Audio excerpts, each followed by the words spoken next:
monde, j'espère que vous allez bien. On se retrouve aujourd'hui pour une nouvelle vidéo et je vais vous parler d'une nouvelle technique qui vient tout droit des US. Il s'agit du draping et du chroming. Vous allez me dire encore que ce que c'est que ces mots qui finissent encore par ing. Et oui, après le contouring, le strobing, le baking, on a encore de nouvelles astuces, de nouvelles méthodes. Et donc je me suis dit que vous faire une vidéo là-dessus, ça pourrait peut-être vous intéresser, surtout pour celles qui ne maîtrisent pas forcément, qui n'aiment pas forcément la méthode du contouring. Je me suis dit que ça pouvait être une alternative pas mal qui pourrait vous plaire.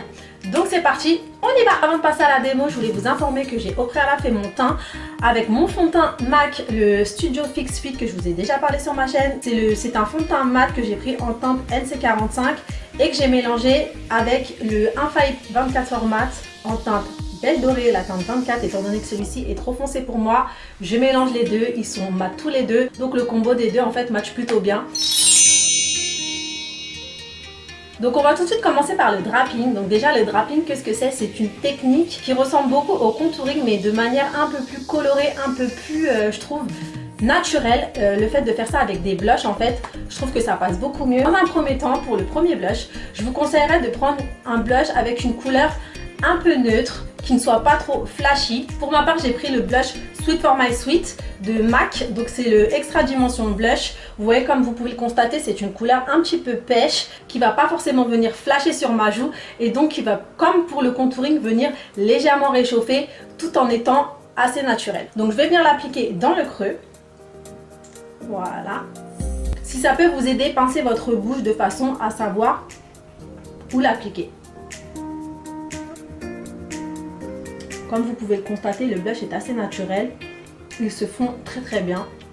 Et n'oubliez pas d'estomper de façon à ne pas vous retrouver avec deux barres colorées sur le visage. Donc comme vous pouvez le constater, la technique pour l'instant ressemble fortement au contouring. Mais sauf qu'on va s'arrêter au niveau d'ici. Voilà. Donc là pour l'instant, j'ai appliqué le premier blush. Et comme vous pouvez le voir, ça a tout de suite restructuré mon visage sans être forcément super flashy. Donc là, ça se fond parfaitement et ça ne choque pas. Voilà.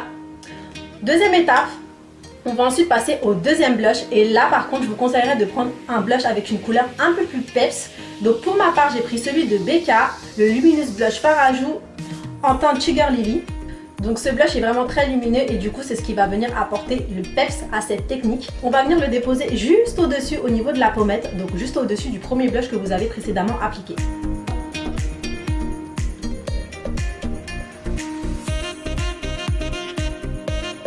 Vous voyez, les deux couleurs se mélangent très bien, mais on voit réellement que celle-ci est beaucoup plus punchy et qu'elle apporte énormément de lumière.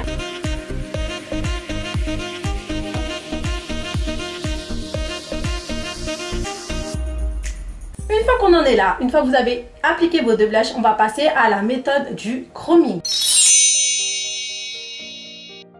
Alors cette méthode est encore plus simple puisque vous allez tout simplement venir illuminer à l'aide d'un highlighter certaines zones de votre visage. Pour ce faire, je vais venir prendre le petit enlumineur de chez BK.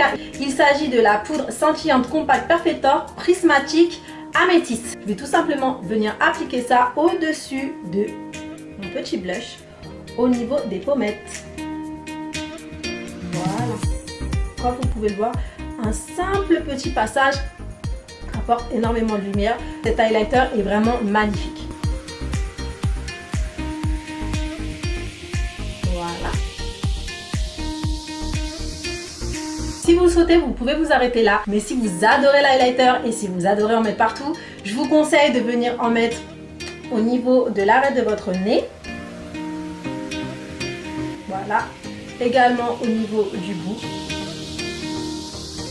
Vous pouvez également en appliquer au niveau du sourcil, juste en dessous. Et pour finir, au niveau de l'arc de Cupidon.